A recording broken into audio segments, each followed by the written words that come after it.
সারা দেশে আশঙ্কাজনকভাবে বাড়তে শুরু করেছে ডেঙ্গু আক্রান্ত রোগীর সংখ্যা। বিশেষত বরিশাল ও ঢাকায় এর প্রাদুর্ভাব সবচেয়ে বেশি।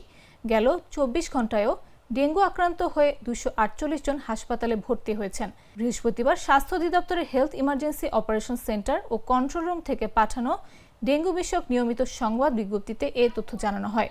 বিজ্ঞপ্তিতে বলা হয়, গেল ২৪ ঘন্টায় যারা ডেঙ্গু আক্রান্ত হয়ে হাসপাতালে ভর্তি হয়েছেন তাদের মধ্যে বরিশালে ১০৪, চট্টগ্রামে ৩৯ জন, ঢাকায় ১৮, ঢাকা উত্তর সিটি কর্পোরেশনের ২০, দক্ষিণ সিটি কর্পোরেশনের ৩৫, রাজশাহীতে ১৮, খুলনায় ৭ জন, ময়মনসিংহে ৪ এবং রংপুরে ৩ জন রয়েছেন।